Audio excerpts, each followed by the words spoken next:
La, la última palabra pues la tiene el catálogo, ¿no? La última palabra la tiene el fabricante. Entonces al final igual vas a tener que leer el catálogo para chequear pues si lo que estás seleccionando pues, coincide con lo que dice el fabricante. Pero en esa clase de aleatorio, podíamos escoger el perfil, ¿no? Y me parece que este era un problema era cuando estábamos haciendo el dibujo de engranajes cónicos, ¿no? Y había que hacer el eje y ahí la cuña, ¿no? Entonces, el perfil de la cuña se selecciona de un catálogo, bueno, perdón, se selecciona de una tabla, ¿no? Pero la longitud, esa se tiene que calcular, ¿no? Y hay un procedimiento para calcular que vamos a ver en un momento. Entonces, como está aquí, ¿no? El perfil de la cuña, fíjense, WH nomás dice, no dice la longitud, ¿no? ¿No? Donde W es esta distancia y H es esta distancia, ese perfil, pues, se halla con tabla simplemente, ¿no? ¿Y de qué va a depender? Va a depender del diámetro del eje.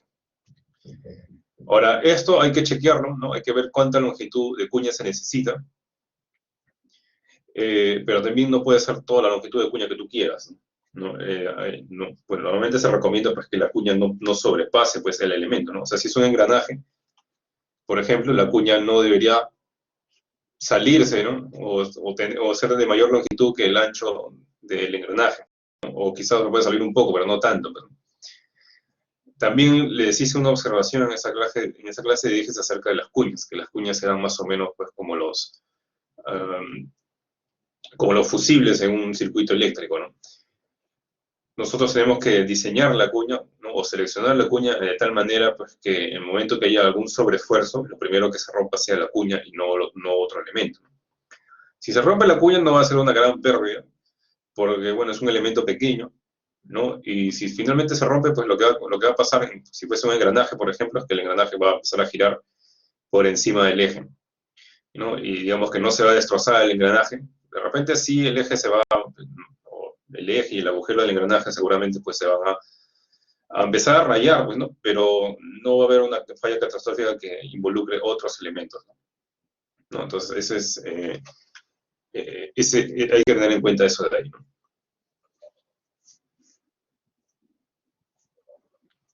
¿No? Y como dice acá, ¿no? La longitud de la cuña no debe ser muy larga, ¿no? No debe exceder 1.5 veces el número del eje. Si no, ahí te arriesgas a que empiece a sufrir torcimiento,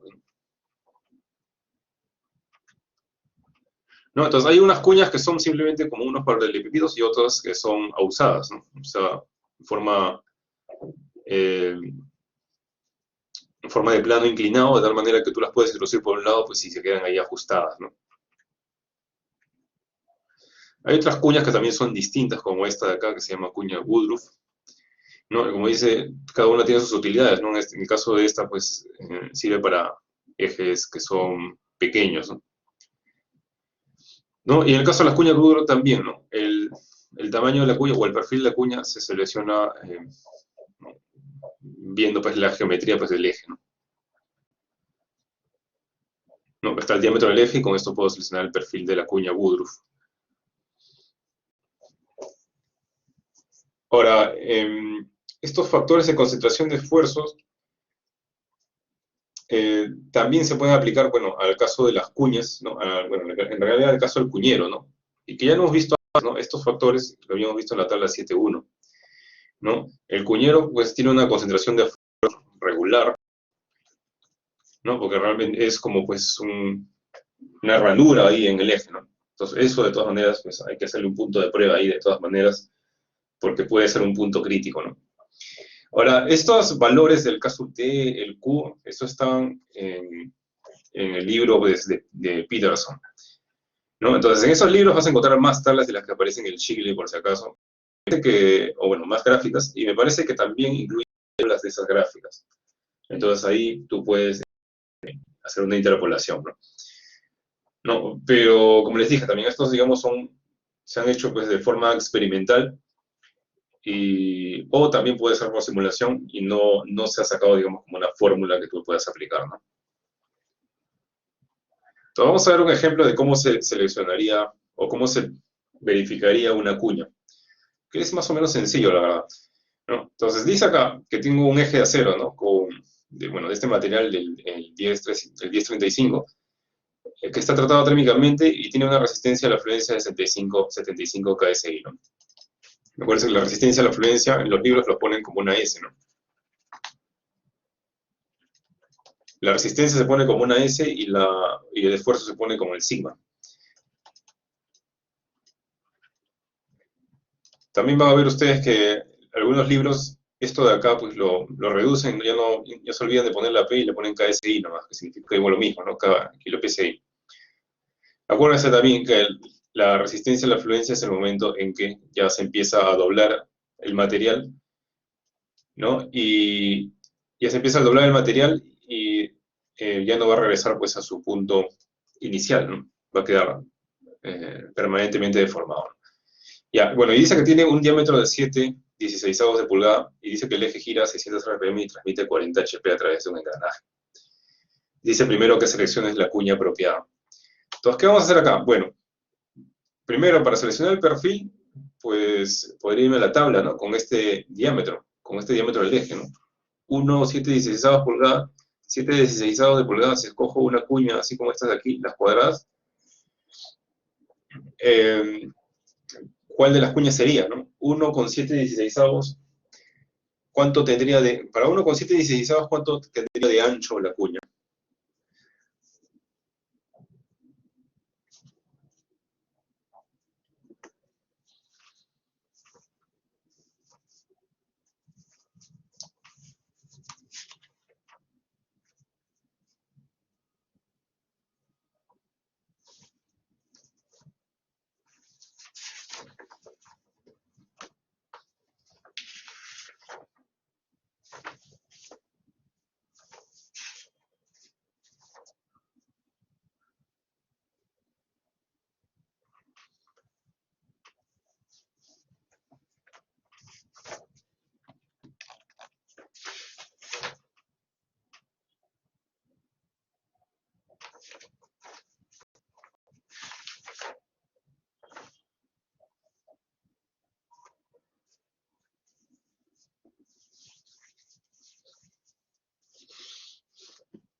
¿Unos 7/16 dónde quedaría? Creo que quedaría por acá, ¿no? En este rango, ¿no? Entre 1 1/4 y 1 3/8. Por lo tanto, le correspondería este tamaño, ¿no? 5/16 por 1/4. ¿Es así?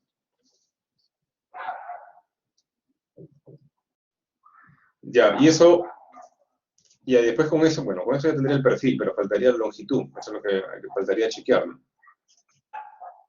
Ya, para la longitud hay que tener en cuenta dos criterios.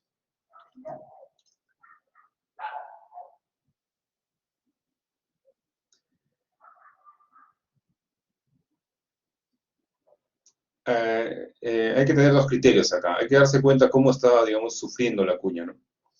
Entonces, fíjense acá, aquí hay una fuerza, ¿no? Que sería la fuerza tangencial del eje, que va a estar apretando la cuña por un lado, ¿no? Pero también va, digamos, tratar de cizallarla, ¿no? A través de este plano,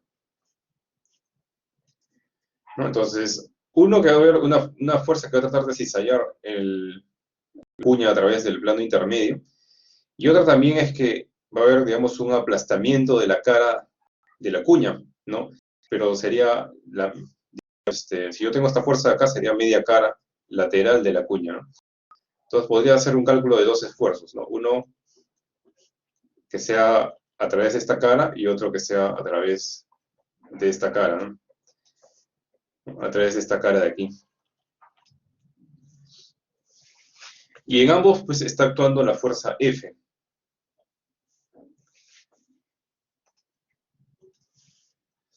¿No? Ahora bien, también acá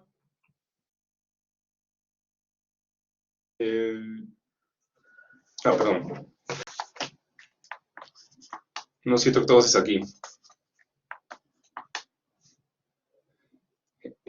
Acá ustedes pueden ver en la tabla que el perfil no es cuadrado, sino es rectangular. Nosotros también podríamos escoger cuadrado, ¿no? Son simplemente bueno, consideraríamos la altura igual que este ancho. ¿Por qué consideraría así? Bueno, para, para que aguante mejor el esfuerzo, pues. ¿no? Eso, bueno, eso también depende del fabricante si te da esa opción, ¿no? Si yo considero que esto tiene 3 octavos y 3 octavos aquí, entonces con esto ya podría calcular estas dos áreas y podría calcular los dos esfuerzos. Ahora, acá este problema ya está resuelto.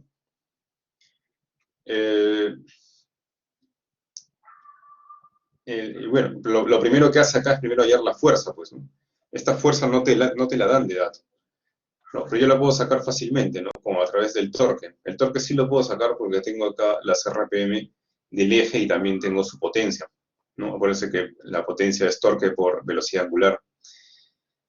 Entonces, con esto puedo despejar el torque y esta fuerza la podría simplemente despejar sabiendo pues que esta fuerza por el brazo, que sería pues el radio, sería igual al torque, ¿no? De ahí puedo despejar la fuerza y es justamente lo que hacen aquí en este problema, ¿no? Hay en el torque, ¿no? Y con esto pueden hallar la fuerza. Y después lo que hacen acá, que sí no hemos visto antes, es hallar cuánto sería el límite de fluencia al cortante. Cuando tú ves las tablas de materiales, digamos, esta resistencia a la fluencia, yo les dije que es a la flexión, ¿no? O a la tracción. Y que solamente venía eso en las tablas de los materiales, ¿no? Y el esfuerzo último, o la resistencia última, ¿no? Que es lo máximo que puede aguantar antes de romperse.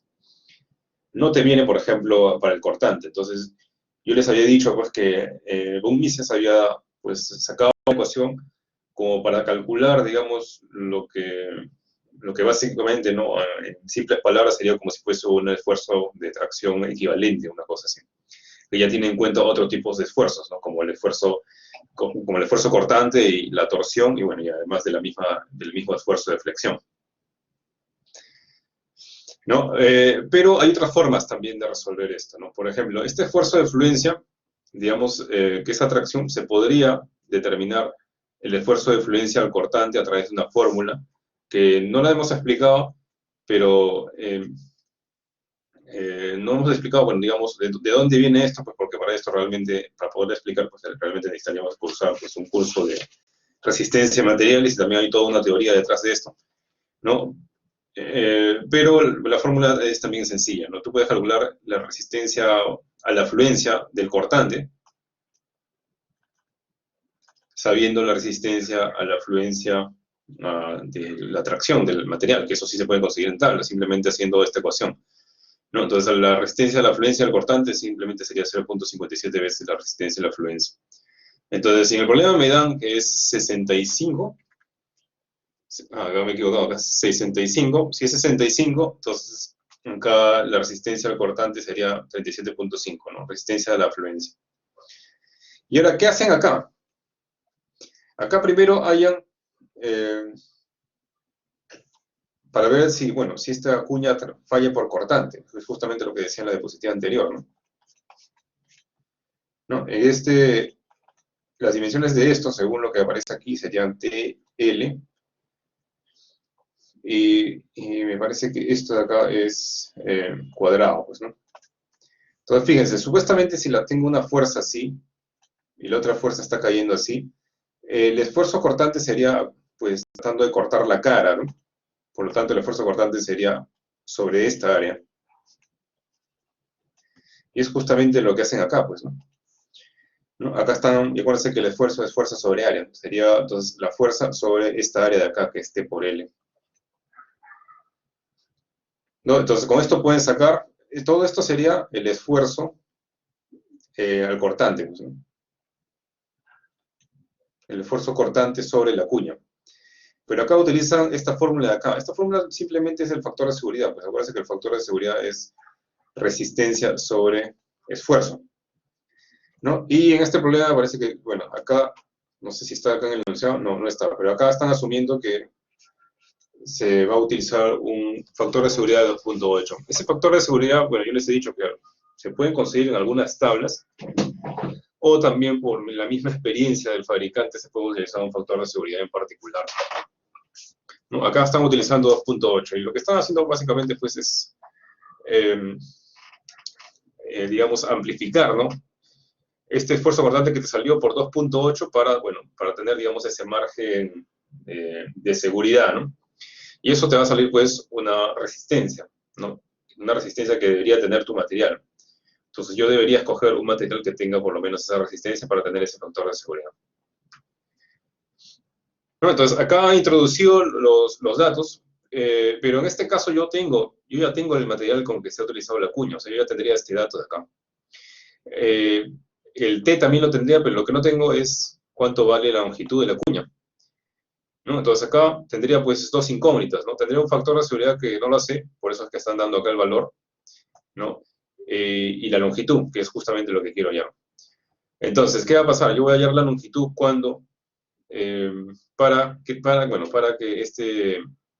esta cuña pues tenga un factor de seguridad de 2.8 al cortante, ¿no? Entonces simplemente pongo acá la resistencia al material, pues el factor de seguridad y despejo la longitud.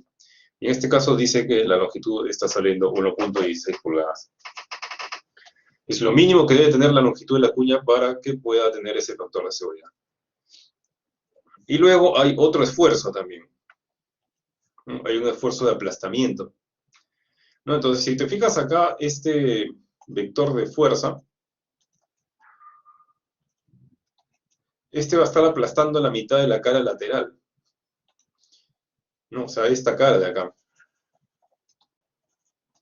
Y esta cara de acá, pues, yo puedo calcular la resistencia, perdón, el esfuerzo que está ocurriendo en esta cara simplemente sería esta fuerza dividido entre el área, pues, ¿no? ¿Y el área cuánto sería acá? Pues sería L por la mitad de T, ¿no? Es justamente lo que aparece aquí. Entonces acá pongo la fuerza, que ya es conocida. Este caso, por si acaso, acá sí iría el esfuerzo de fluencia de la tracción. No, no es al cortante, por si acaso, el de acá, porque este no es cortante, ¿no? Acuérdense que el de la tracción se utiliza también el mismo para evaluar el aplastamiento. No todos los materiales son así, por si acaso, ¿no?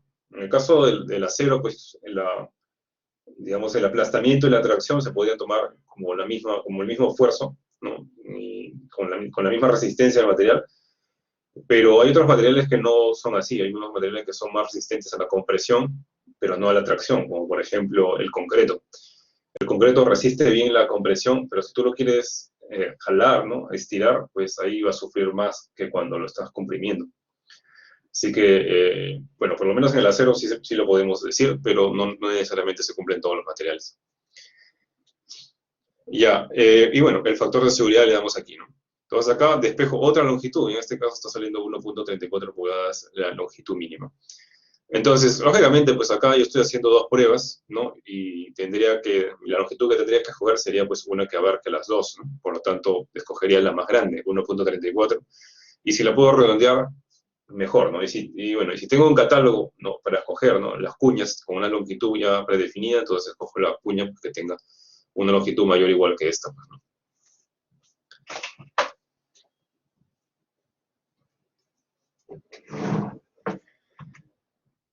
Bueno, y eso sería simplemente digamos, el chequeo de la cuña o el diseño de la longitud de la cuña, ¿no? Es sencillo, simplemente son dos condiciones. Y esto de acá, bueno, esto no viene en la PC3, sería esta, pero cuando veamos más adelante acoplamientos, ahí también va a haber diseño de cuñas, por si acaso, y se va a seguir igual el mismo procedimiento, entonces en esa PC4, que ya sería la PC4, ahí sí se tomaría el diseño de las cuñas, ¿no? Bueno, aparte de las cuñas, también teníamos lo que son los anillos de retención, ¿no? Yo les había dicho que el anillo de retención era pues para mantener los elementos y que no se corran a la izquierda y a la derecha, ¿no? Entonces, una forma de mantenerlos pues era con el hombro, pero el hombro solamente puedo poner en un lado, pues porque si pongo en el otro, pues ya, ¿cómo voy a instalar ahí el engranaje, ¿no? Si es que fuese un engranaje el que quiero instalar. Entonces, ¿qué se hacía? Pues yo podía poner una ranura para anillo de retención y le ponía un anillo aquí, pues, ¿no? De tal manera que no se salga. Entonces, ese anillo, que yo les dije que parecía una omega, es este de acá, pues, ¿no? Entonces, como les dije acá va una herramienta, ¿no? Que tiene dos pines, lo abres, lo introduces ahí, y bueno, y lo sueltas, ¿no? De esa manera queda ahí atrapado. Entonces, acá hay una aplicación de ese anillo, como para que no se salga esto de acá, y tiene varias formas el anillo de retención, como por ejemplo esta de aquí, ¿no? ¿Para qué utilizarías esta? Porque, bueno, si te das cuenta, este de acá, pues sí dibuja un círculo, ¿no? Así que de repente pueden entrar a lugares, digamos, más estrechos, ¿no? Donde no hay mucho espacio, a diferencia de esta de acá, que pues tiene este saliente de acá, ¿no? De repente esto de aquí te estorba en la máquina que donde quieres instalar esto, ¿no? No, sobre todo este de aquí es, si lo quieres instalar, pues dentro, ¿no? Como en este caso, ¿no? ¿No? Es un anillo para interior, ¿no? En cambio, este anillo es para exterior.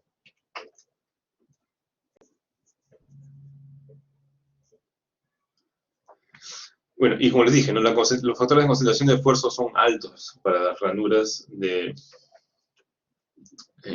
para anillos de retención, ¿no? Eso hay que tenerlo en cuenta ahorita en la práctica que van a dar. Pues, ¿no? Luego, otro tema también es el tema de límites y ajustes, ¿no? ¿Se acuerdan las tolerancias? Y ese sería ya el último tema antes de entrar a ver problemas resueltos. Cuando tú mandas a fabricar un elemento, tienes que decirle al maquinista con qué tolerancia quieres que lo haga, porque no se pueden hacer las cosas perfectas, ¿no? No, o sea, si tú tienes un diámetro, no sé, de 10 centímetros, ¿no? Quieres un eje de 10 centímetros, no hay en el mundo pues una máquina que te haga pues un eje exactamente de 10 centímetros, así perfecto, con miles de ceros, ¿no? No hay. Tú tienes que decirle al maquinista, por lo tanto, hasta cuánto error podría tener ahí en el eje, ¿no? Entonces, esas son las tolerancias. Y, y lógicamente, pues hacer el eje pues con la menor tolerancia posible cuesta y puede costar un montón. Por ejemplo, acá hay una gráfica del costo o del sobrecosto que tendrías, ¿no? En el caso del acero, a medida que tú requieras tener una tolerancia más baja, ¿no? Si quieres una tolerancia a partir de una milésima, en este caso creo que es de pulgadas, una milésima de pulgada y más pequeñas, entonces eso va a disparar el precio, ¿no? Entonces normalmente pues se prefabricará pues con una décima de pulgada, podría estar bien, ¿no? No cuesta tanto, pero también depende de tu máquina, ¿no? Si tu máquina no requiere, ¿no? Digamos, o no te importa que haya huelgos grandes, ¿no? Si hay un juego grande entre el agujero y el eje, pues si no te importa pues que haya ese juego de ahí las piezas pueden bailar un poco, pero si no te importa eso, pues podría ser más barato, ¿no? Podría ser simplemente con una tolerancia más baja. No, o sea, con una tolerancia que más alta, mejor dicho, ¿no? O sea, de una dimensión más alta.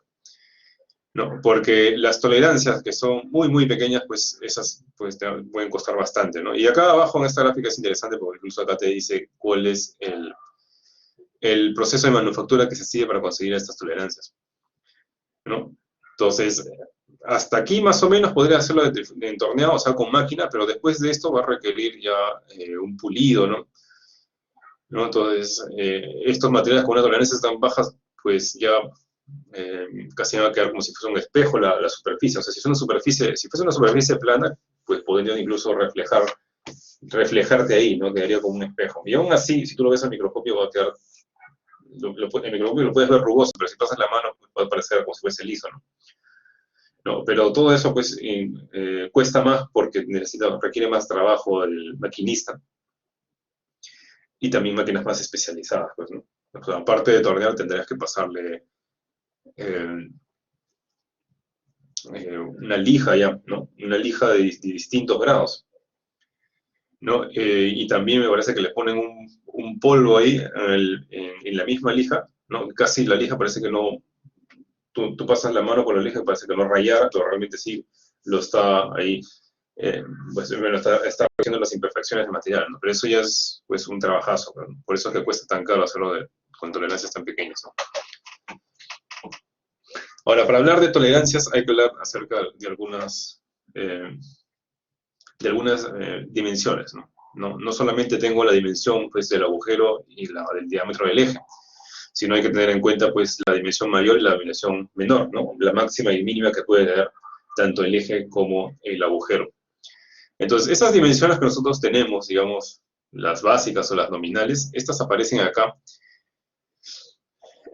¿no? Con el nombre de tamaño básico, ¿no? Acá tengo el tamaño básico y supuestamente pues el tamaño básico del agujero y del eje pues van a coincidir, ¿no? Por eso aparece D mayúscula y D minúscula, ¿no? D mayúscula es el diámetro del agujero y D minúscula sería del eje. Pero sabemos pues que el agujero del eje no va a quedar así, ¿no? Entonces, ¿qué va a pasar? Dependiendo de cómo quieras que sea el ajuste entre agujero y eje, digamos, si tú quieres que quede alguna holgura, o si no quieres que queden apretados, mejor dicho, porque hay situaciones donde sí vas a querer que queden apretados, eso va a ser cuando el diámetro sea más grande, el diámetro del eje sea más grande que el diámetro del agujero, ¿no? ¿Y cómo puede entrar eso? Puede decir alguien, bueno, yo les dije, bueno, hay un caso en que tú puedes, por ejemplo, meterle fuego ahí a la pieza que tiene el agujero para que se dilate, y ahí introducir el eje, y cuando regrese de nuevo a la temperatura ambiente, pues queda apretado.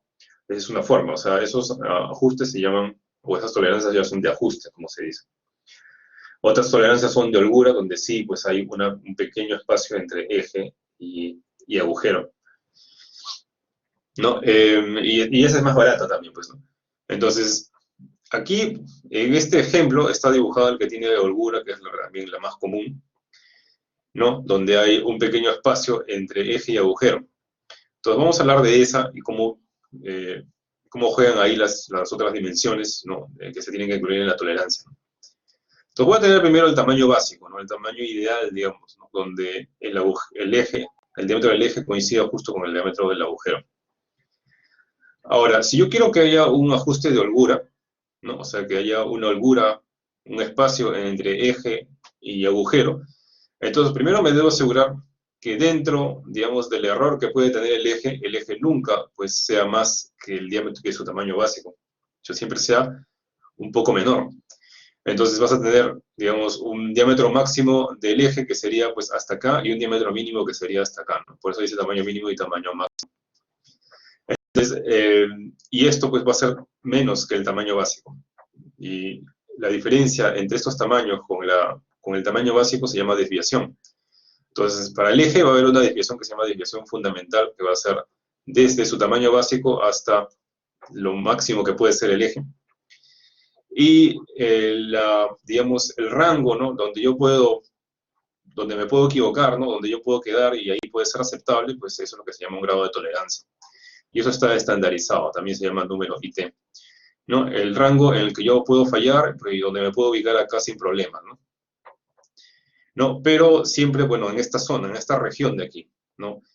Y lo máximo que me puedo equivocar, pues si es que lo hago muy grande, pues lo máximo sería hasta aquí, ¿no? Y siempre eso tiene que estar, pues, tiene que haber una distancia entre esto, pues, y el tamaño básico, ¿no? Entonces, de esta manera yo me aseguro, pues, que este eje nunca, nunca va a ser más grande, pues, que el tamaño básico, pues, y nunca va a ser más grande, pues, que el agujero.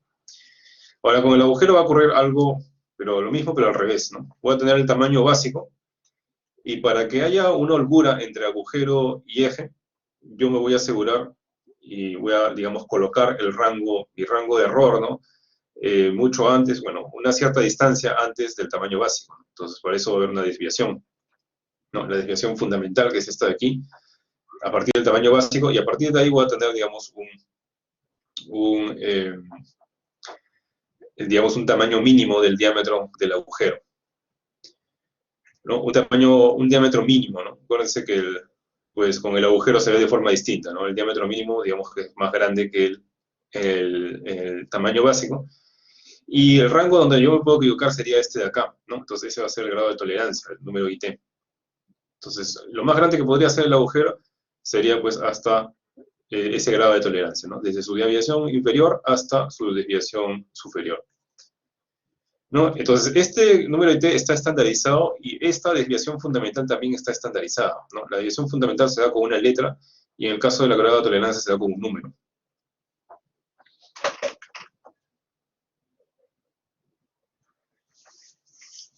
Entonces, grados IT hay desde el IT0 hasta el IT11, y eso se saca por tabla, por si acaso.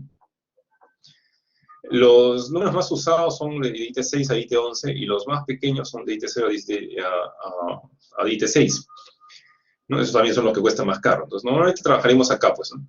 Entonces, estos números IT se pueden sacar de tablas, ¿no? Entonces, acá están los grados de tolerancia, pues, los más comunes, desde el IT6 hasta el IT11. Y ojo que no es fijo el grado de tolerancia, ¿no? Por ejemplo, si eso va a tener el tamaño del eje, pues, ¿no? Si el tamaño del eje, digamos, es más grande, pues el grado de tolerancia va a ser mayor, ¿no? Tienes, parece que esto está, creo que esto está en milímetros.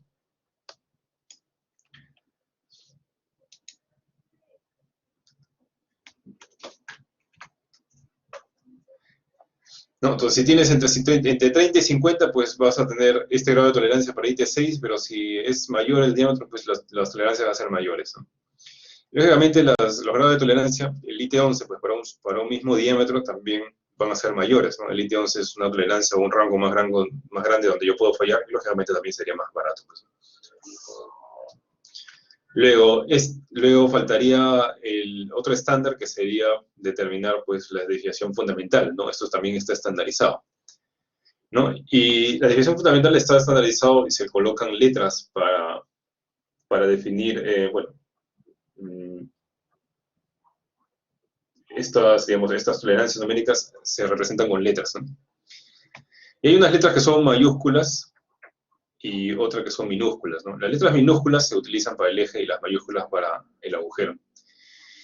Y es aquí en las letras, ¿no? En la desviación fundamental, donde se define si el ajuste o la tolerancia va a ser, pues, digamos, de apriete, ¿no? O si va a tener una holgura, ¿no? Entonces, como dice acá, ¿no? Los ajustes de holgura se van a definir con las letras C, D, F, G, H, y los que son de transición, o sea, algo que está entre una interferencia, ¿no? Y holgura, porque acuérdense que hay un error, puede haber un error. Puede ser, si haces un eje con tolerancias de transición, puede ser que al maquinista, ¿no? Le pueda salir de repente medio ajustado, ¿no? Con cierta interferencia, pero a otro que una pequeña holgura, ¿no? Porque estás ahí entre esos dos, ¿no? Y el ajuste de interferencia es que definitivamente eso va a quedar apretado, ¿no? Definitivamente, o sea que el diámetro del eje siempre va a ser mayor que el del agujero, incluyendo todo el error que pueda haber, pues, en el momento de la fabricación, ¿no? Entonces, las letras para estos ajustes o tolerancias, pues son desde la K en adelante, ¿no? Y como dije, esto está estandarizado, esto se ve en una tabla, que es la tabla siguiente, ¿no? Y luego, para el agujero, el caso del agujero, bueno, acá siempre se utiliza la letra H para el agujero, ¿no? Y eso también se puede ver en la tabla, por si acaso, ¿no? En este caso, fíjense que tiene una letra mayúscula, ¿no? Entonces, en este caso les presento acá las desviaciones fundamentales para los ejes, ¿no? Son letras minúsculas. Fíjense cómo la desviación fundamental H, por ejemplo, parte desde cero, ¿no? ¿Eso qué quiere decir? Que bueno, el eje, vamos a dejarlo así, si yo cogiera la desviación fundamental H, quiere decir que el eje y el agujero, ¿no? Dentro de la fabricación, ¿no? Pues el maquinista se puede equivocar hasta cierto rango, ¿no? Entonces ahí digamos que es medio al azar dónde va a quedar finalmente el diámetro. Si yo le pongo desviación fundamental 0, cabe la posibilidad de que justo, ahí sería bien, tendría que tener bastante suerte, que justo el diámetro del eje coincida con el diámetro del agujero, ¿no? Porque la desviación fundamental es 0, ¿no? A partir de 0 voy a tener un grado de tolerancia. Y también voy a tener un grado de tolerancia para el agujero y otro grado de tolerancia para el eje. Si escojo una desviación fundamental más grande, entonces ahí habría una interferencia, ¿no? Porque el grado de tolerancia estaría pasando lo mínimo que puede ser el eje, ¿no? Entonces hay un momento que puede haber una interferencia, como que no, porque también es medio al azar, ¿no? En ese caso el K sería, digamos, un ajuste de transición. Y ya los valores altos, pues, de la desviación fundamental, pues ya implicarían, pues, un ajuste de interferencia ya, pues, completo, ¿no? Para cualquier caso, incluso en cualquier parte del rango, pues, de error o grado de tolerancia. Y como les dije, eso también va a depender del tamaño básico del eje, ¿no? Entonces vamos a ver cómo interpretar esto. Cuando tú veas los grados de tolerancia, bueno, o la tolerancia en los planos, ¿no? Y es algo que ustedes también deben poner en sus planos finales, ¿no? Lo van a ver de esta manera, ¿no? Por ejemplo, si el diámetro fuese 32 milímetros, en el plano no basta con poner 32 milímetros solamente, sino tienes que poner también la tolerancia para que el maquinista lo pueda fabricar. Si tú no le pones la tolerancia, pues puede ser que el maquinista lo fabrique, lo va a fabricar pues a su propia, digamos, a su propia comodidad, pues, ¿no? No, pero realmente debería preguntarte ahí cuánto es la tolerancia, ¿no? Cuánto es lo máximo que él se puede equivocar, ¿no? Porque de repente para él 32.1 podría estar bien, ¿no? Pero para ti tú quieres de repente máximo 32.01.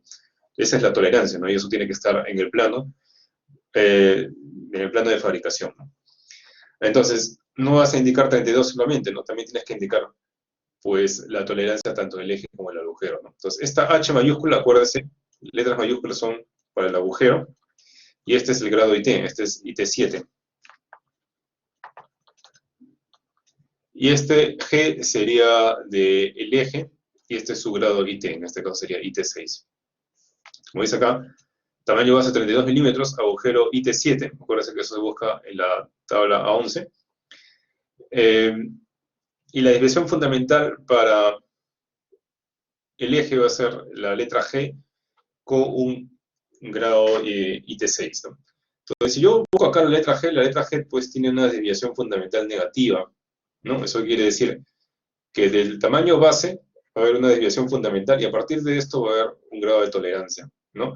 Por lo tanto, esta tolerancia que me están explicando acá sería pues de un ajuste con holgura, ¿no? Con cierta holgura, ¿no? El eje nunca vas a tener un diámetro más grande pues que el agujero, por lo tanto nunca va a estar en interferencia, ¿no? Todos los que son desviaciones fundamentales negativas pues serían así, ¿no?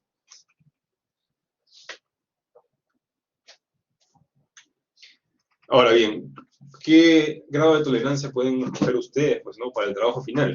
¿No? Para eso hay una tabla, que es la siguiente, donde te da, pues, digamos, algunas tolerancias ya predefinidas, ¿no? O preescogidas, ¿no? Y que cada una pues tiene una cierta característica, ¿no?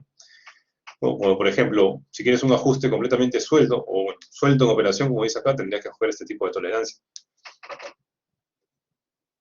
Pero también puedes tener ajustes que de repente no están sueltos, sí, pero de repente tienes que poner la mano para tratar de girar el eje, ¿no? Entonces, no, ahí está suelto, no hace, eh, no va a bailar tanto, pero tienes que aplicar cierta fuerza para que gire, pues, ¿no? Tampoco es que esté apretado.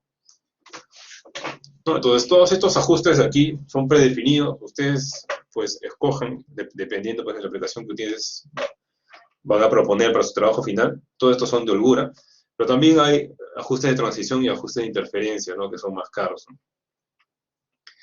¿No? Por ejemplo, este ajuste forzado de aquí, ¿no? Estos ajustes de interferencia, bueno, como ya les dije, ¿no? Hay todo un procedimiento, cuesta más caro, pero de repente a ti te conviene, ¿no? Porque quizá, no sé, tu máquina es de precisión o, no sé, quieres de repente ajustar el engranaje con el eje, pues, de esta manera, quizá, ¿no? En lugar de utilizar otras cosas. Ya, eso ya dependerá de la aplicación, pues, ¿no? Ahora,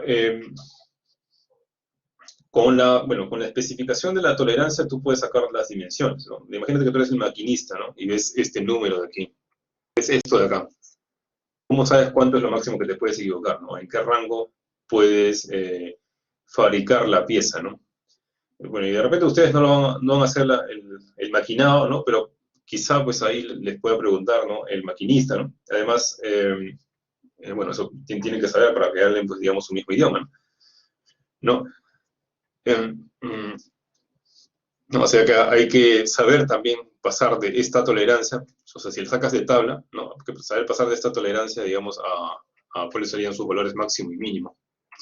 Eso también es sencillo, ¿no? Para eso hay que entender bien cuál es el concepto de lo que les acabo de explicar, ¿no? De qué cosa es el grado de tolerancia y la desviación fundamental.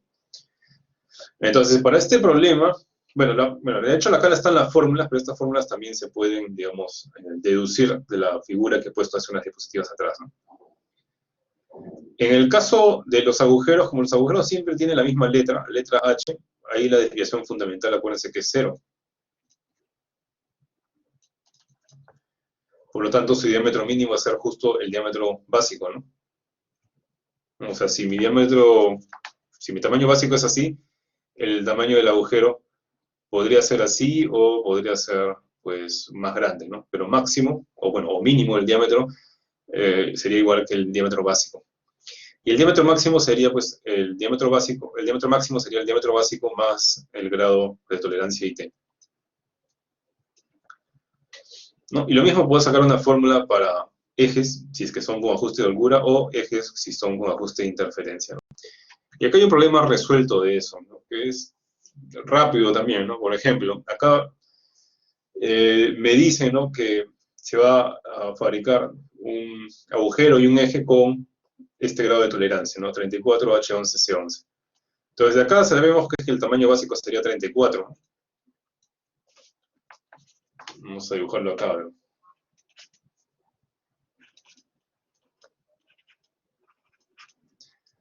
34 sería el tamaño básico.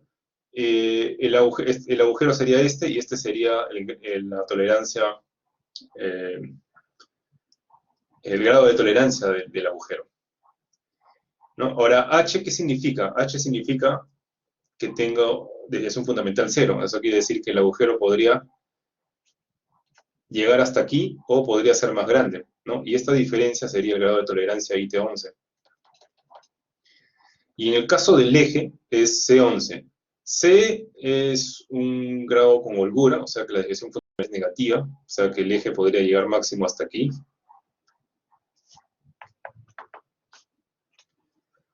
¿No? Y mínimo podría ser más bajo, ¿no? Entonces, esta distancia sería el grado de tolerancia IT11 que dice acá. Entonces, si quieres hallar el diámetro máximo del agujero, sería simplemente el diámetro básico más su grado de tolerancia, ¿no? D más delta de D, donde este delta de D sale de tabla, ¿no? Acá está, IT11, con este diámetro 34 dice que es 0.16, ¿no? Vamos a ver.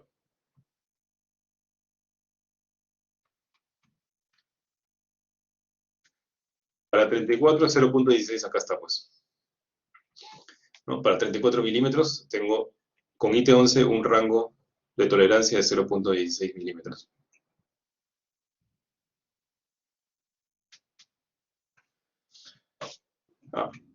Claro.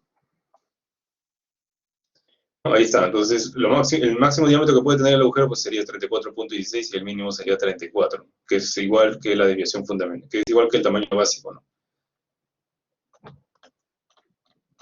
Y en el caso del eje, bueno, el eje ya les había dicho pues que tenía desviación fundamental negativa, por lo tanto está holgura. La desviación fundamental es menos 0.12, eso quiere decir que esta distancia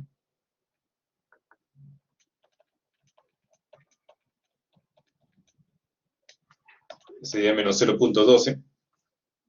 Y con esto podría el diámetro máximo, ¿no? El diámetro máximo, que sería este de acá, sería el tamaño básico menos la desviación fundamental, ¿no? El tamaño básico menos la desviación fundamental, bueno, si le pones la desviación fundamental negativo sería más, y acá tendría 33.88, y en el caso del diámetro mínimo sería esta misma distancia, menos el grado IT11, ¿no? Y justo lo que aparece acá, ¿no? Este es el IT11. ¿No? Y acá hacen el cálculo y bueno, le sale lógicamente menos que este valor, le está saliendo 32.72. Entonces, esta sería la forma para hallar, digamos, las dimensiones ya máxima y mínima del agujero y del eje. Y bueno, con esto terminamos la parte teórica de todo lo que es ejes. Ya la próxima semana ya entraríamos al tema de lo que es acoplamientos. Entonces, ahorita vamos a hacer problemas.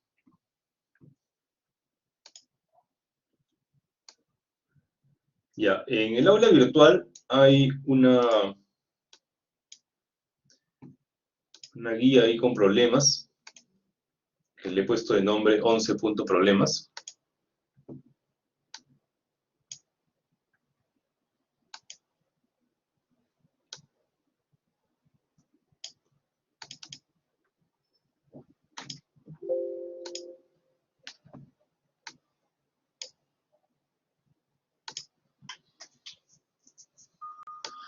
Entonces, acá hay dos problemas para resolver, ¿no? Este problema de acá dice, este problema de acá es del diseño del eje, porque te dice que bosquejes aquí cómo sería el eje. Y acá abajo, este es un problema donde ya tengo el bosquejo o la configuración del eje y bueno, me están pidiendo simplemente que diagnostique si está bien diseñado o no. ¿no? Entonces, esto normalmente es más fácil, pues, porque ya está todo definido, ¿no? ¿No? En este caso, pues, me dan la configuración del eje y acá me dan, bueno, el diagrama de cuerpo libre, o, bueno, ni siquiera el diagrama de cuerpo libre, porque acá no están calculadas las reacciones. Acá me dan la configuración de esta máquina y acá me dan las fuerzas que están actuando, pues, en los engranajes o en las poleas. Al menos en este problema de acá, el problema 2, me dan las, el diagrama de esfuerzo cortante y momento flector. Esto de acá no viene así en la práctica, por si acaso. Ustedes tienen que sacar el diagrama de momento flector, como hemos visto ya en el laboratorio anterior. No, eso tiene que salir con Inventor. ¿No? Entonces, a ver, podemos resolver el problema 1 primero.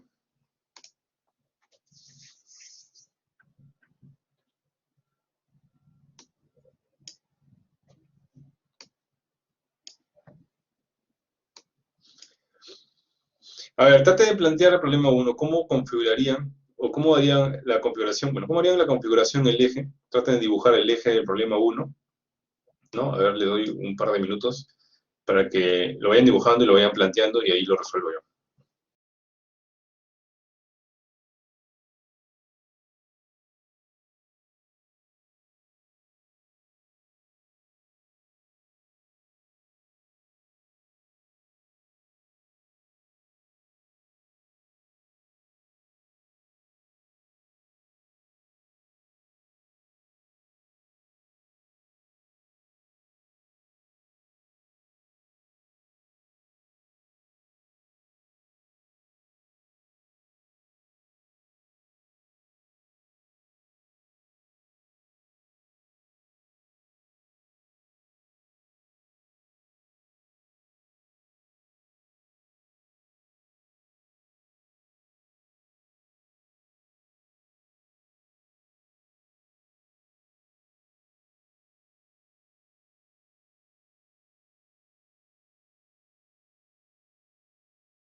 Ya.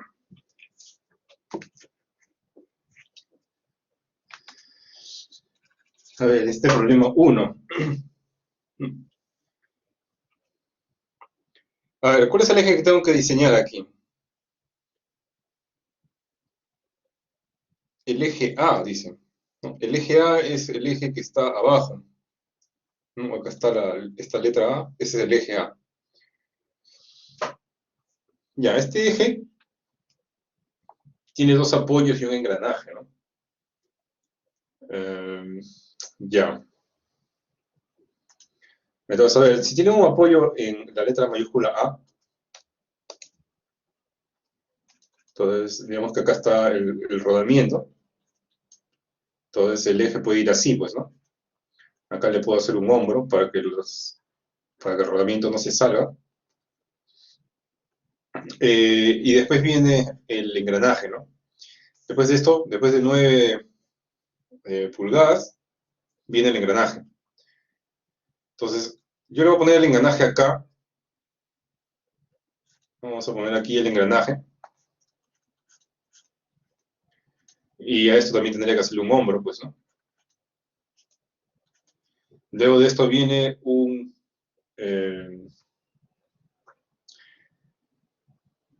rodamiento también. Ahora, bueno, acá ya sería medio complicado, ¿no? Hacer, pues, poner el rodamiento. Para empezar, que el rodamiento sería gigantesco, ¿no? Con un diámetro grandazo y hacerle un hombro acá, pues eso estaría mal, ¿no? ¿No? Entonces vamos a tratar de redibujar, a ver, esta configuración. ¿Cómo sería más conveniente ahí?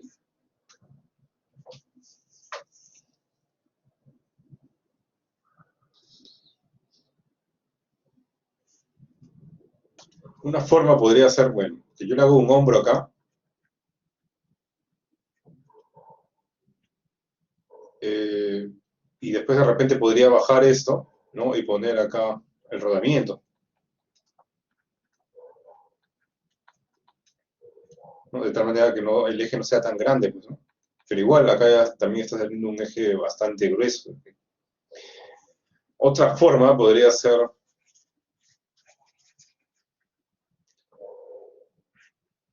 que de repente yo le hago un hombro o le hago una elevación aquí,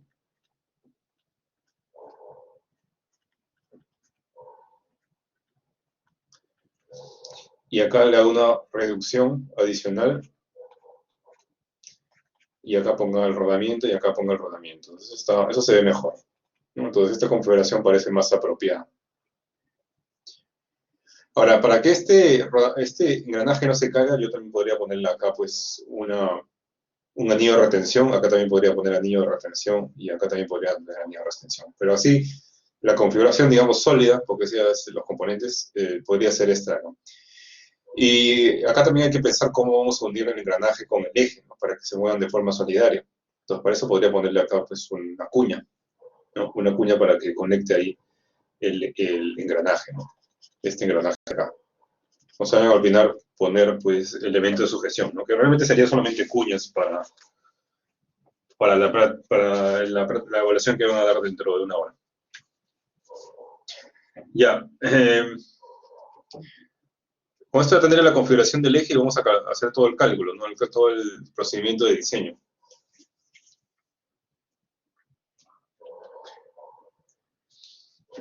Ya, en este problema dice que tiene un torque de 2500 libras-fuerza pulgada o una velocidad de 1200 RPM. Dice, ¿no?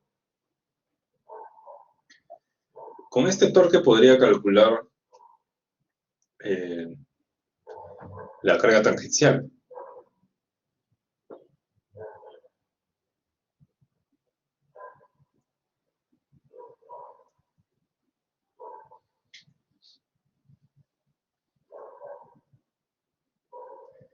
Ahora, yo no tengo los diámetros del eje como para calcular la carga tangencial.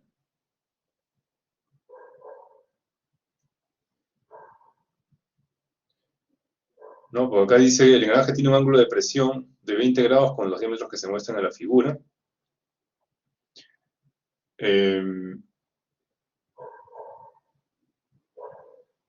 Y nada más.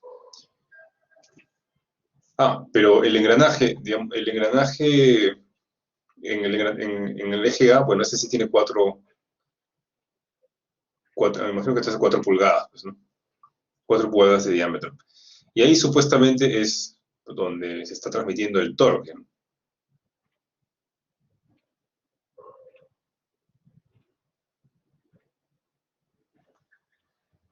Ya, entonces con esto yo podría calcular la carga tangencial, digamos, en el engranaje, ¿no?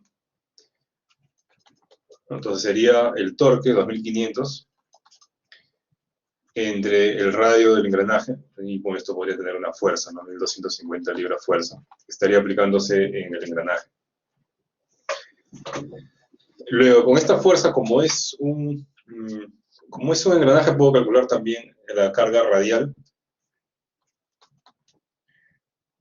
que sería la carga tangencial por la tangente del ángulo de presión. Esto estaría saliendo 455 libras fuerza.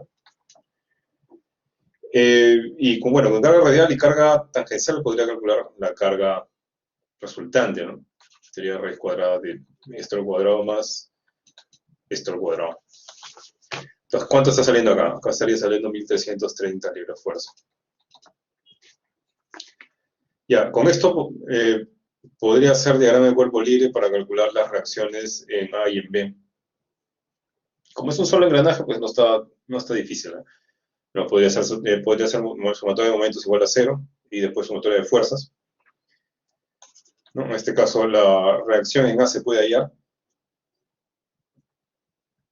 Si esta es la resultante y está aplicándose, digamos, en esta zona, ¿no? Digamos que es así. Es una radial pura porque no hay carga axial, porque este problema no tiene engranajes helicoidales. Y la aplicación de esta carga sería a una distancia de 9. Entonces, si yo quiero hallar, por ejemplo, la carga, este sería A y este sería, ahí este de acá es B, pero B está a 2 pulgadas más. Ya, entonces si yo quiero hallar la carga en A mí me convendría tomar sumatoria de momentos respecto a B, ¿no? Entonces tendría acá los 1330 por 2, tendría que ser igual a por 11, ¿no? La reacción en A por 11, entonces por lo tanto yo puedo sacar la reacción en A como 1330 por 2 entre 11, y esto está saliendo 242 libras fuerza. Y lo mismo podría ser para la reacción en B, ¿no?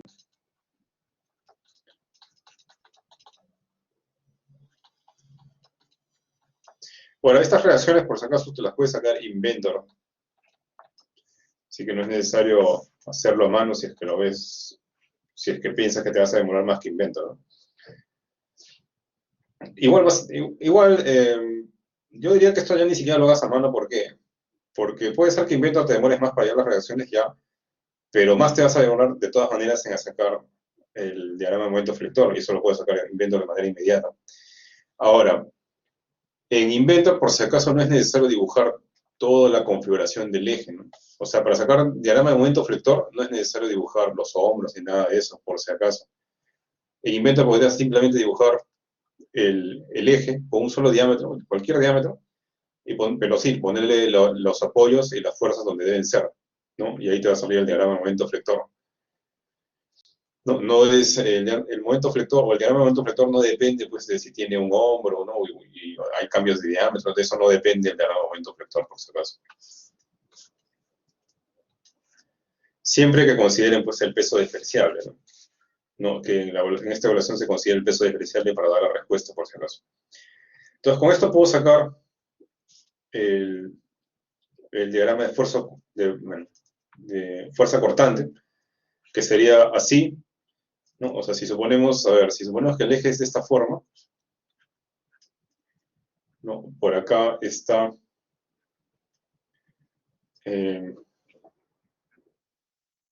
el cuñero, acá está aplicándose la carga, y acá voy a tener, pues, una reacción de A, y acá una reacción de B.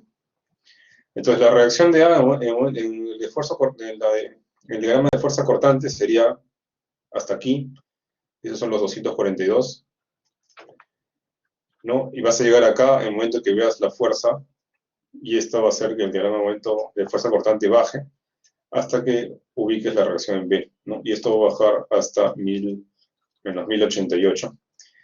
Y ya, pues esto sería en 9 pulgadas y acá sería en 11 pulgadas. Y con esto tú puedes hacer el diagrama de momento flector, que sería de esta manera, ¿no?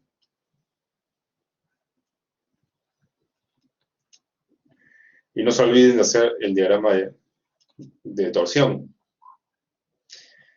Acá tienen que preguntarse desde dónde empieza la torsión. Eso es un dato importante, ¿no? ¿Desde dónde empieza la torsión o el torque que se está aplicando en este eje? Bueno, supuestamente esto se está conectando a un motor, ¿no? Y si yo veo, a ver, y yo tengo dos extremos del eje, tengo un extremo a la izquierda y otro extremo a la derecha. A la izquierda no hay espacio pues, para introducir un motor porque justo ahí queda el apoyo. Entonces el motor debe estar acá conectado a la derecha. Entonces desde ahí va a empezar un torque. Y lo que va a hacer contratorque sería el engranaje porque es pues, parte de la carga, ¿no? Todo esto es la carga que va a arrastrar el torque del motor. Entonces, ¿qué voy a ver? Voy a ver que pues aquí empieza un torque, ¿no? Y aquí muere un torque, pues, ¿no? O sea, desde aquí empieza un torque y después de aquí va a morir por el contratorque. Este sería el diagrama de torsión. Ya, entonces acá tengo que identificar los puntos más críticos, ¿no? Un punto crítico clásico sería, pues, primero, este punto máximo de aquí, ¿no? Que justo coincide con el cuñero. Luego, donde haya hombros.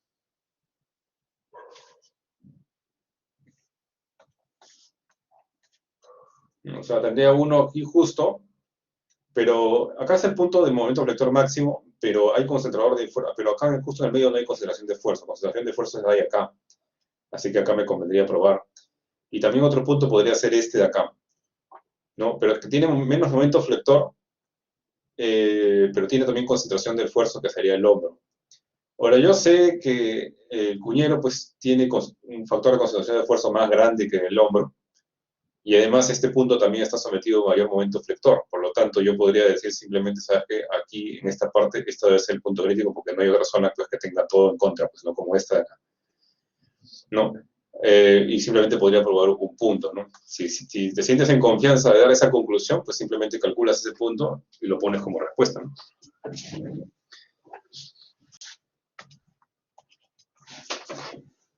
¿No? Entonces, el punto crítico sería pues uno de los lados del cuñero donde va a existir pues el momento, no va a existir el momento flector máximo, pero hay concentración de esfuerzo.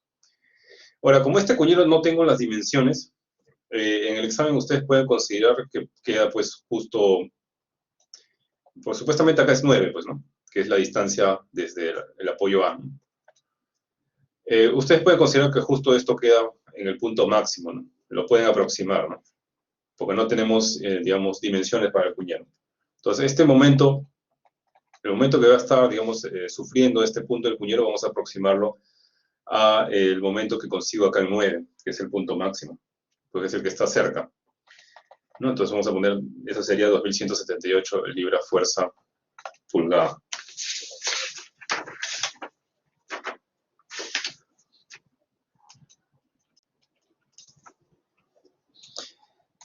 Y el torque medio en este punto, bueno, sería el valor que sale aquí, pues, ¿no? Ese es 2500 libra-fuerza. Este sería el punto crítico. Entonces, ahorita yo no sé cuál es el diámetro, ¿no? Entonces, por lo tanto, puedo irme a la tabla 7.1 y considerar, ¿no? Primero, tengo que ir a la tabla 7.1 y ver, pues, qué tipo de geometría voy a analizar. En este caso sería un cuñero. Entonces voy a probar con el cuñero fresado, que ese tiene un KT de 2,14 y un KTS de 3, que son factores de concentración grandes, ¿no? Luego, vamos a asumir un material, vamos a asumir el IC 1020.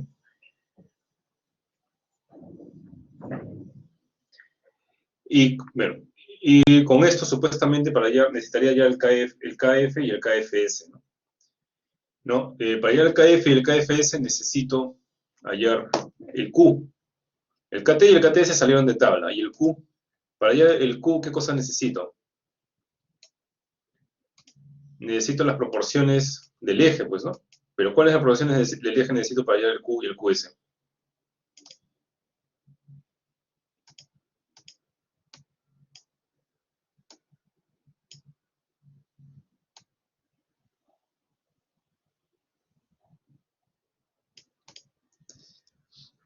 Para el Q y el QS necesito el radio de la muesca y la resistencia última. En este caso, la resistencia última sí la tengo, pues, porque es del IC 1020, que lo hemos asumido.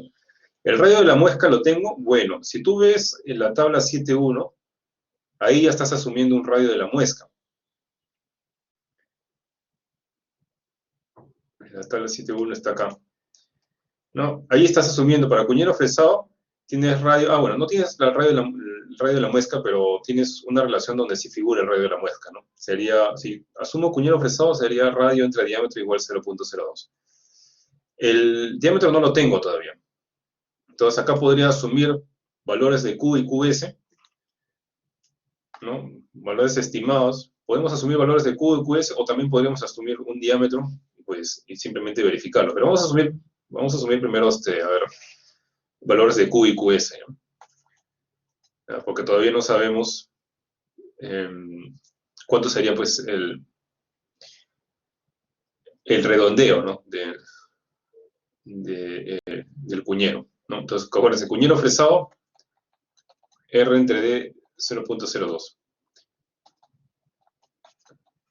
Entonces, vamos a asumir acá, yo tengo asumido el Q como 0.75. Acuérdense que en la práctica no van a tener que hallar el Q, porque no hay un método, digamos, exacto, ¿no? No, vamos a asumir Q y QS, y con esto puedo sacar, pues, el KF y el KFS, ¿no? Entonces, acá el KF sería 1,9 y el KFS sería 2,6. Y ya, me faltaría simplemente hallar, pues, la resistencia última a la fatiga. Para eso necesito ya el caso A, ¿no? El caso A depende del esfuerzo último, que para este acero es 68. Esto sería elevado a menos 0.265. Acá saldría saliendo 0,883. Y el problema sería en el caso del caso P, porque no tengo el diámetro, ¿no? Entonces, acá vamos a tener que asumir un diámetro, ¿no? Vamos a asumir que sea 2 pulgadas. Entonces, caso B sería 2 entre 0,3 y acá tendrías menos 0,107. Ahora, para que a nosotros nos salga, pues, la misma respuesta, en la práctica te van a decir qué cosa asumir si es que hay algo para asumir. Ustedes no tienen que asumir nada, por si acaso. Entonces, acá voy a poner asumimos.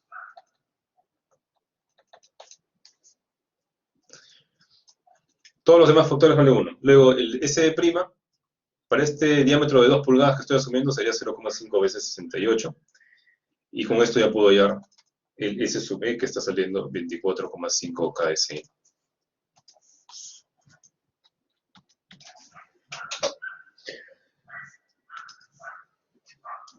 Ya, simplemente faltaría ponerlo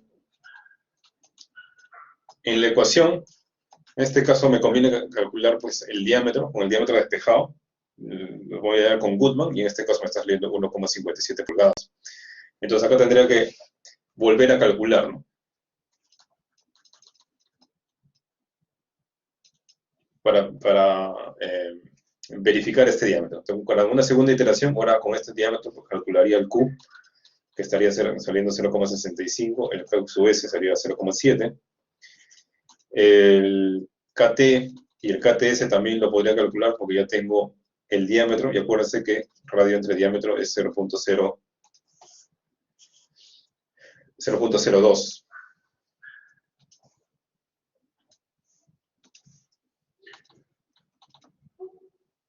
O sea que tienes todas las partes geométricas ahí de la cuña.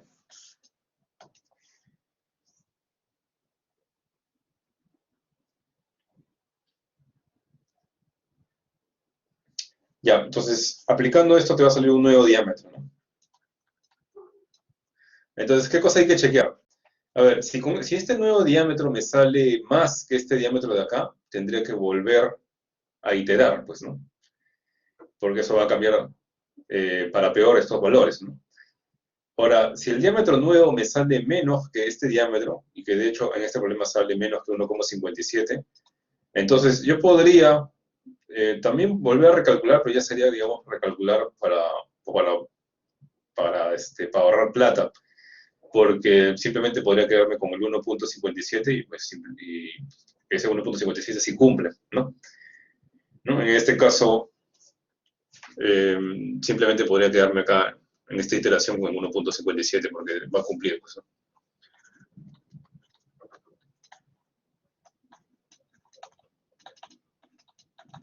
Ya, ese sería el diámetro de acá en el punto crítico. Ahora, esto sería 1,57 aquí.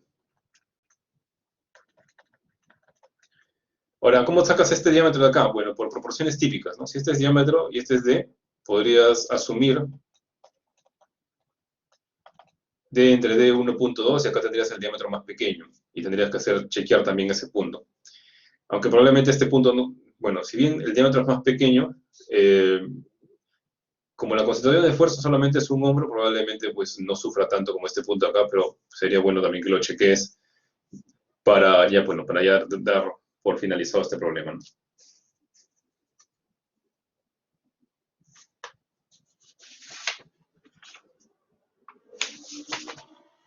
Ah, y acuérdense que aquí falta calcular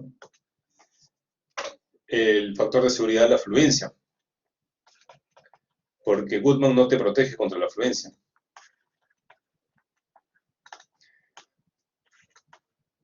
Entonces, para la fluencia hay una fórmula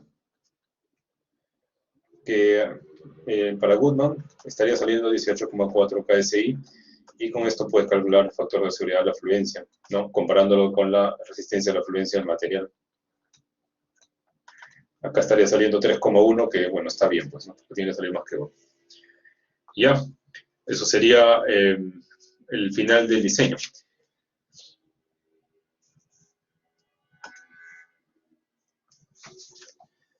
Ahora, hay que saber interpretar los datos, ¿no? Supuestamente con este diámetro, cumpliendo Goodman, lo que voy a conseguir con este diámetro es vida infinita, ¿no? Y cumpliendo este factor de seguridad, estaría consiguiendo pues la conclusión sería pues que no hay deformación, pues, ¿no? O no hay deformación plástica.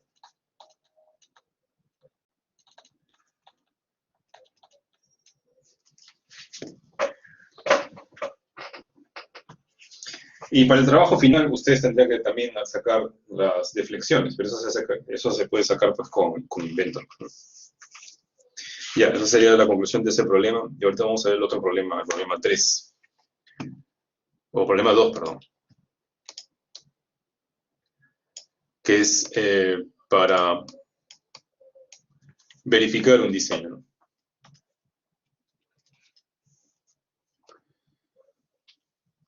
Ya, en este caso me dicen, bueno, los engranajes están contra los hombros y tienen centros de contornillas fijados, dicen, ¿no? Se muestran los centros efectivos, determina el factor de seguridad mínimo contra la fatiga. Y lo bueno acá que me dan el diagrama de momento flector, y dice que el diagrama de torque es una constante desde A hasta B con 2819. O sea, el torque es así, desde A hasta B, ¿no? ¿Dónde queda? Ya, o sea, entre estos dos puntos el torque es así, 2819. Ya, entonces, ¿qué vemos acá? Que en esta configuración veo que puntos que podrían ser críticos, bueno, definitivamente la cuña, este punto de aquí, el hombro también podría ser, este hombro también. Acá tengo un apoyo, ¿no? Luego, acá tengo otra cuña, o sea, acá también podría ser punto crítico, o este de acá también, este punto de prueba también podría ser punto crítico, y también podría probar este de acá porque acá hay hombro, ¿no? Acá también podría probar porque hay hombro acá. Bueno, esos serían los puntos donde hay concentraciones de esfuerzos, ¿no?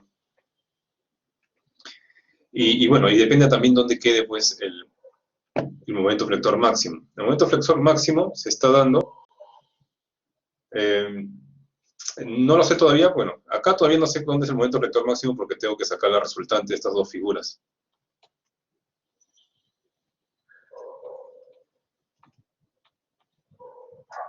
Felizmente eso me lo da Inventor, ¿no?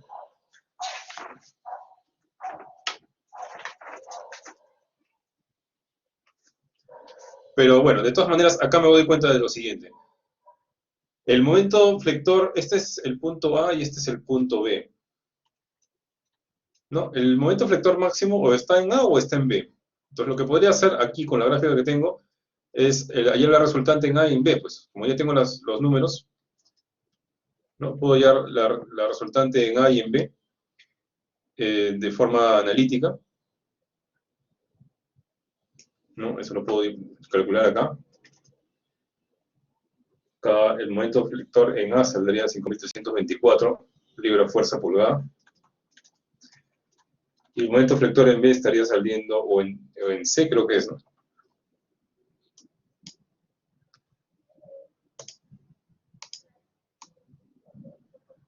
Ah, es en C. En C es donde está el otro apoyo.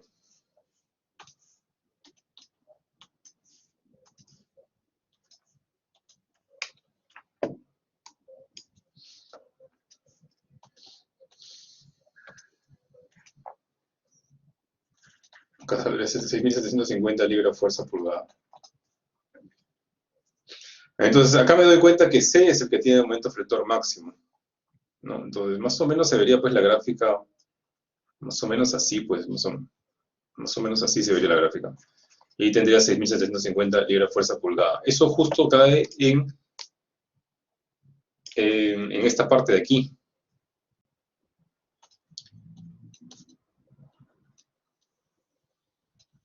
Entonces este es el momento máximo. Y ahí hay una concentración de esfuerzo, pero eso no significa que este va a ser el punto crítico, ¿no? El punto crítico es el que tiene el menor factor de seguridad. Entonces acá hay que hacer varias pruebas, ¿no? Entonces vamos a probar quizá primero en A, ¿no? En el cuñero.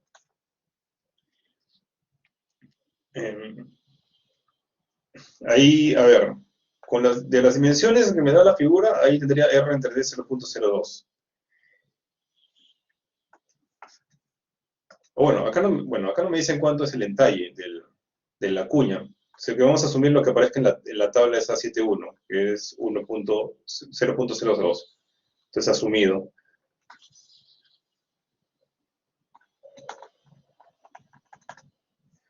Ya, si R entre D es 0.02 y el diámetro es 1,75 pulgadas, entonces ya tengo el radio de entalle, que sería 0,035 pulgadas.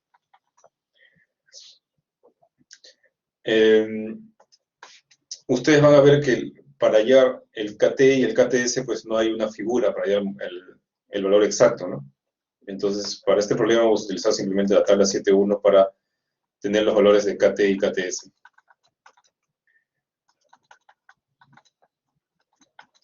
Y los valores de Q y QS, pues así se va a salir de las figuras, ¿no?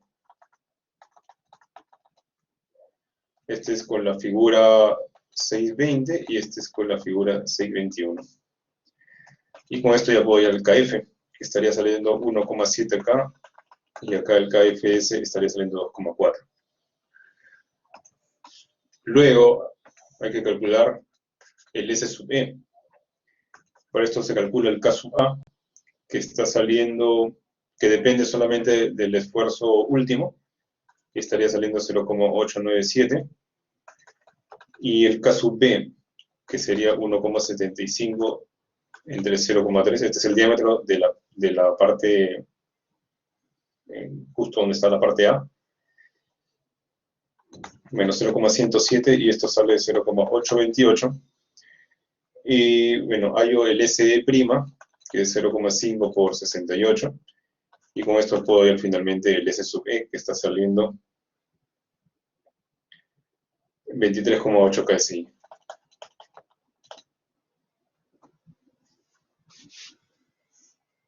Para el 10-20 no es 68, es 64 el esfuerzo último. Ya, y con esos dos valores puedo utilizar pues las fórmulas. Entonces, acá yo lo tengo con Gerber. Con Gerber puedo sacar el factor de seguridad y acá está saliendo 1,3, que está bien, ¿no? O sea, el punto A está bien. Ahora hay que probar el punto C. O sea, en la cuña está bien el factor de seguridad, 1.3. Vamos a ver si es el mínimo. Así que vamos a hacer una prueba a ver en este punto, en el punto C.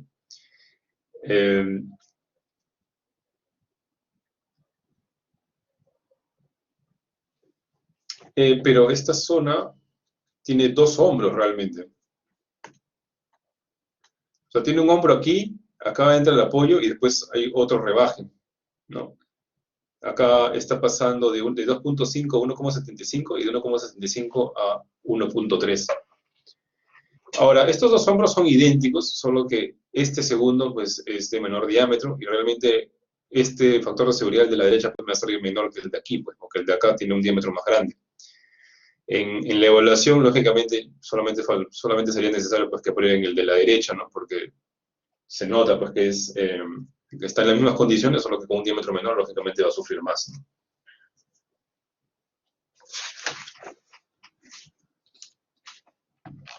Entonces, ya no probaría el de la derecha, ¿no? Entonces vamos a poner acá.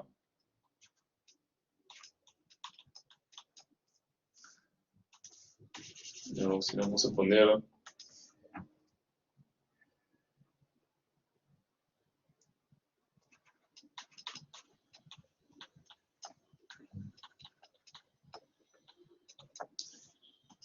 En el hombro derecho en C. Ya, ¿qué tendría que calcular? Primero, los entalles, me parece que sí me lo dan, los filetes, un 16avo de pulgada, ¿no? Entonces puedo calcular radio entre diámetro. Acuérdense que este diámetro es el menor, pues, ¿no? Este 1 sobre 16 sale 0,0625. Y el diámetro menor de esta parte sería 1.3.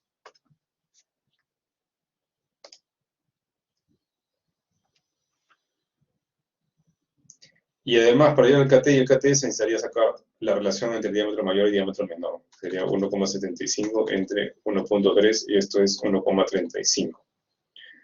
Con esto, con la figura puedo sacar el KT y el KTS.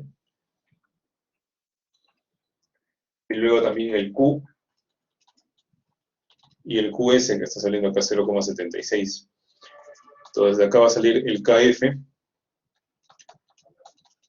y el KFS, que está saliendo 1,5, y solamente faltaría ya el S sub E. Habría que calcular el caso A. Lo bueno que el caso A ya está calculado, vamos a poner que ya está calculado, ¿no? El caso B sí cambiaría porque, bueno, lógicamente este es otro diámetro, ¿no? O sea, acá sería 1,3 entre 0,3 elevado a la menos 0,107, y esto está saliendo 0,855. El S' ya está calculado también.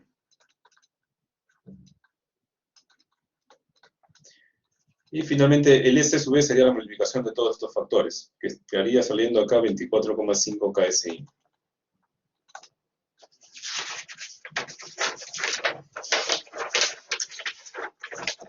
Entonces con esto aplico algunos de los criterios.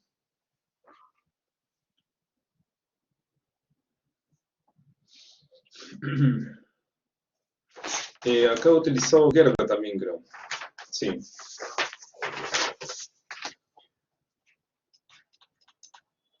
Entonces con Gerber voy a sacar el factor de seguridad y estaría saliendo acá 0,45.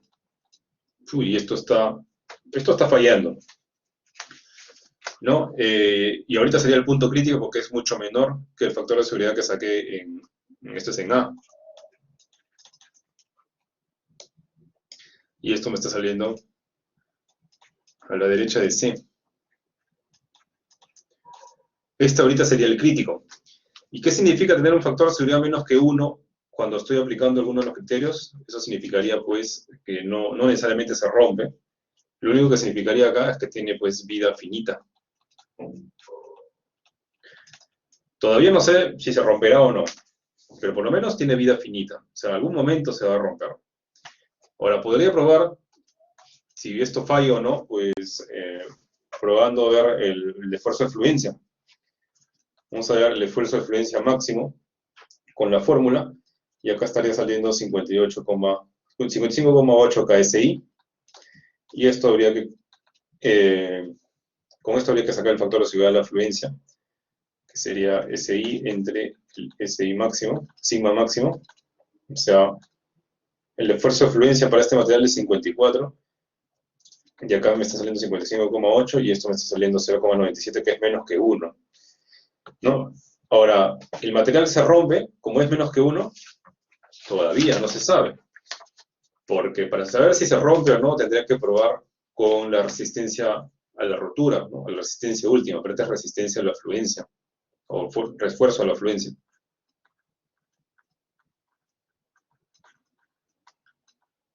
Entonces, ¿qué significa este número? Como es menos que 1, eso yo puedo concluir que esto se va a deformar permanentemente, ¿no? O se deforma plásticamente.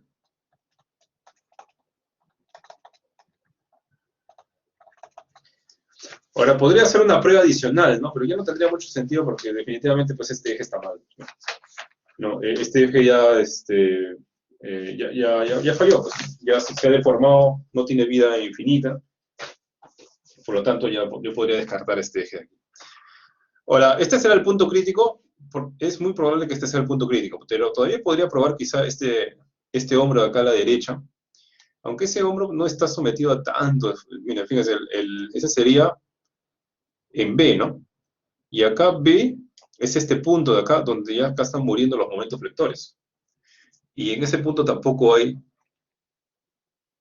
torque, ¿no? No se me va a olvidar que acá para calcular el factor de seguridad en el caso de A y C se ha utilizado acá los torques. Pero acá en el punto B no hay momentos flectores y tampoco torque. O sea que este punto definitivamente no es crítico. No, este no es crítico porque el momento son cero, pues. Y torque también es cero. El final que salió crítico sería este de acá, ¿no? Con un factor de seguridad de 0,45. Un factor de seguridad de la fatiga, ¿no? Y este que tenía la cuña es un gran concentrador de esfuerzos, pero ni aún así fue tan bajo pues, como el diámetro, como este factor de seguridad. ¿Por qué no salió tan bajo? Probablemente también por el diámetro, ¿no? Porque el diámetro acá en la cuña era de 1,75 y este punto de acá, el diámetro mínimo, es 1,3. Entonces el diámetro también juega bastante, pues en el momento de hallar el factor de seguridad de un eje. Y bueno, esa sería la conclusión del problema 2. ¿Hay alguna pregunta?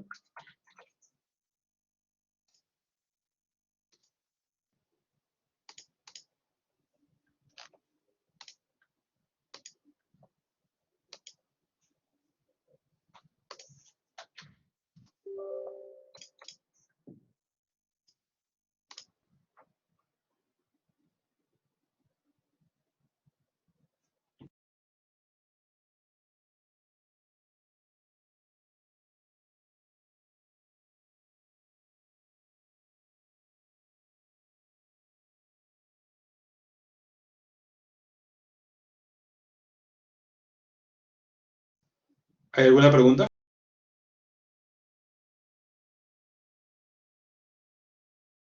A ver, vamos a ver en estos últimos minutos, para recordar cómo hago para sacar el momento flector. Bueno, el diagrama de momento flector, por ejemplo, para este problema, ¿no? Entonces voy a poner un ensamblaje, en este caso sería inglés, ¿sí?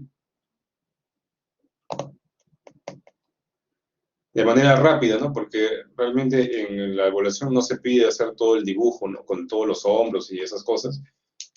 No es necesario para sacar el diagrama de momento flector. Y ahorita lo podemos demostrar, ¿eh?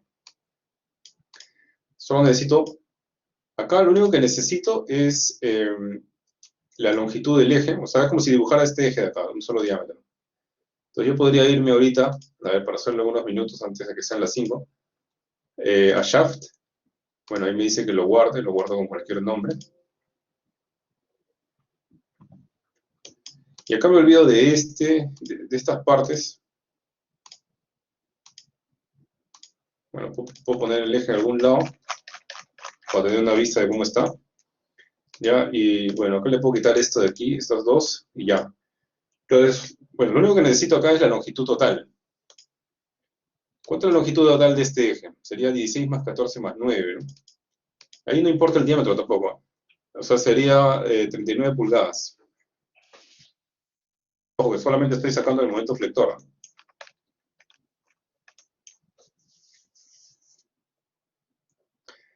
39 pulgadas. No, entonces con esto me voy a Calculation. Y acá le voy a quitar usar densidad porque no voy a considerar el peso. Por si acaso despreciar el peso eh, para la evaluación. En la evaluación no se considera el peso. Ya, y en este punto tendría que darle las fuerzas, pues. ¿No? Ya, entonces, esta primera fuerza está a 16 pulgadas. Entonces le voy a dar clic acá, esta misma fuerza radial. Pondría fuerzas en X y en Y. Y esto está pues a 16 pulgadas. Ah, pero ojo, esta fuerza está desde el medio. Entonces voy a crear otra fuerza a partir de la izquierda. Le doy clic acá a la izquierda, pongo la fuerza. Y le voy a decir que esté a 16 pulgadas, fuerzas en X y en Y. Y acá pues le doy. Ahora, esta fuerza es una fuerza y un ángulo. Entonces a mí me convendría poner esto, fuerza y ángulo. Entonces, acá, ¿cuánto sería la fuerza? Son 300 libras fuerzas. 300 libras fuerza. Y el ángulo son 20 grados. Entonces, acá abajo podemos ver cómo Inventor ha puesto la fuerza. Y bueno, ahí me doy cuenta pues que la fuerza no está como yo quiero, ¿no? O sea, ha calculado 20 grados desde aquí. ¿Qué tendría que poner para que lo coloque de esta forma? Sería 160 grados, ¿verdad? Ahí está. Con esto ya puedo borrar esta segunda fuerza de acá. Ya, entonces ahí ya tengo la fuerza. Y tengo otra fuerza en B. Entonces por eso le doy clic aquí a B. Y vamos a poner otra fuerza. Que sería, bueno, ahí la distancia sería 0, fuerza ángulo. Ah, la fuerza en B no la tengo. Bueno, esta se puede calcular. Esta fuerza en B es recontra fácil de calcular, pues, porque como solamente es de torques, ¿no? Acá, por sumatoria de torques en el eje X, sale la fuerza en B, pues, ¿no? Porque acá sale la fuerza en B por el coseno de 20, ¿no? Para sacar su tangencial, lo único que genera torques, por el radio de B, que es 4, sería igual a la fuerza A por el coseno de 20, por el radio de A, que es 10. Y la fuerza en A es 300, por lo tanto acá sale la fuerza en B. A ver, la fuerza en B,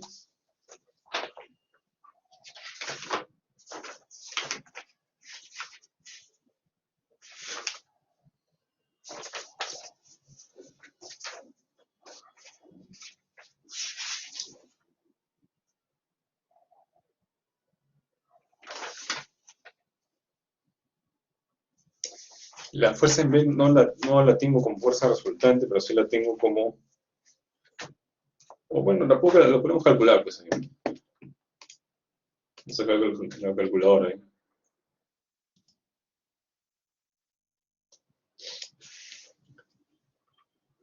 A ver, coseno de 20 con coseno de 20 van a volar. ¿Qué queda? Queda los 300 libras fuerza de la fuerza en A por 10, y esto sería entre 4, y esto, pues la fuerza en B sería 750. Entonces, estos 750 lo voy a poner aquí. Ya, y acá el ángulo, acá dice 20, ¿no? O sea, acá tendría, como yo veo que Inventor está considerando el ángulo desde aquí, acá tendría que retroceder 70 grados, ¿no? Pero vamos a ver si eso lo... No, acá sería fuerza y ángulo. ¿Cuánto era la fuerza? 750, ¿no? Y acá, unos 70 grados, ahí está.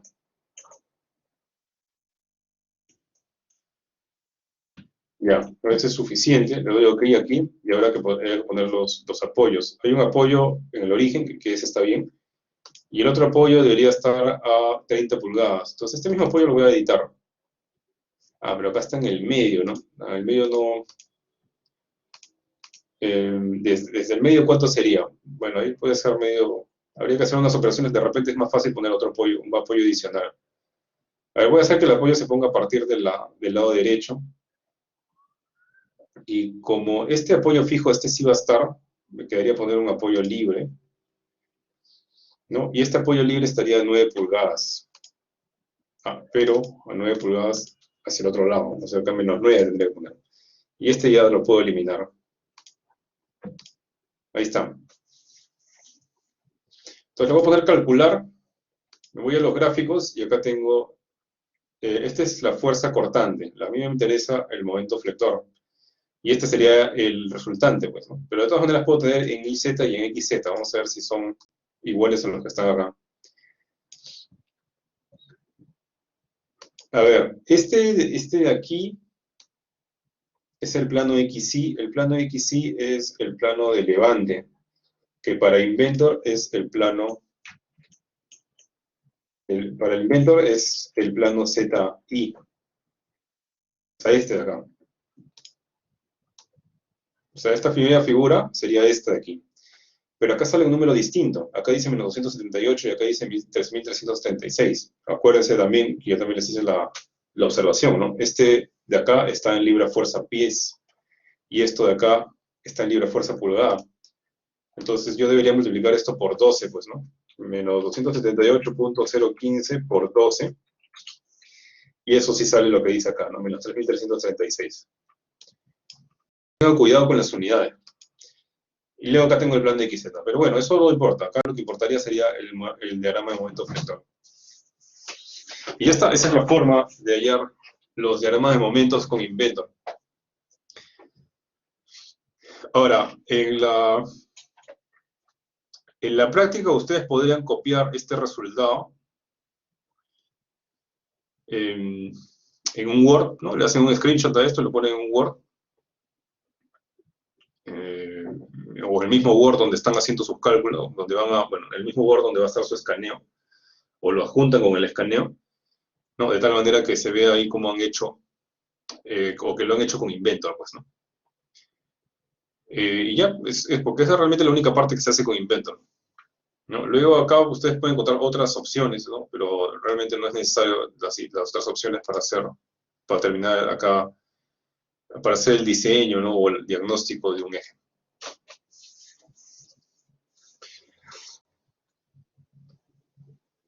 Ahora, con respecto al Excel, el, eh,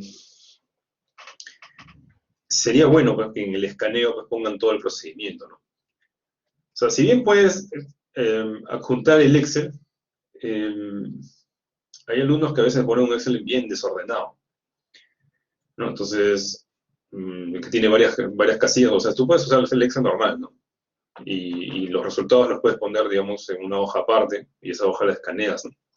Donde en esa hoja se explique todo, pues, ¿no? Todo el procedimiento y, y bueno, bueno, que estás haciendo, ¿no? ¿No? Y algunas fórmulas, ¿no? ¿Qué fórmulas estás utilizando, ¿no? ¿No? Y qué criterios también. Y lógicamente también, pues para hacer el dibujo, el bosquejo del eje no es necesario por si acaso hacerlo en Inventor, eso lo pueden hacer simplemente a mano. No, eso es mejor que presentar el Excel porque hay unos que me han presentado un Excel pues, que está bien desordenado.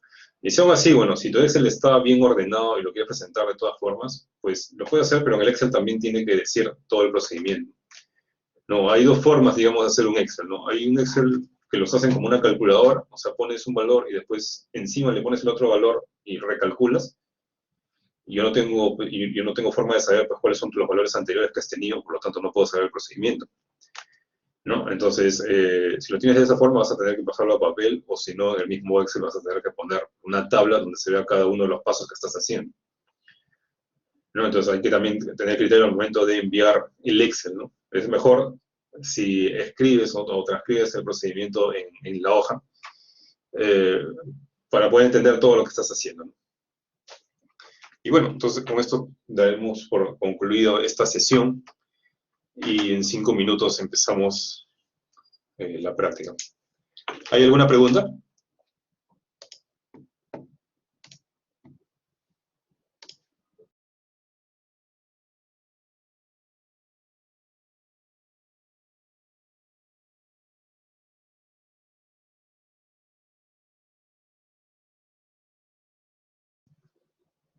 Hay una sección que dice evaluaciones en mayúscula.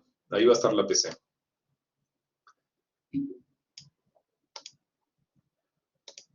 Acuérdense que son dos problemas nomás. 10 puntos cada uno. Hay un problema de diagnóstico y otro problema de diseño. Realmente el problema de diseño debería valer más, ¿no? Pero ya el de diagnóstico lo pongo ya, pues, de 10 puntos también, como para que, no, si es que solamente se estudió la mitad, pues por lo menos no salgas tan bajo. Bueno, entonces en 3 minutos automáticamente se va a activar el examen, ¿no? Yo de todas maneras voy a estar en línea.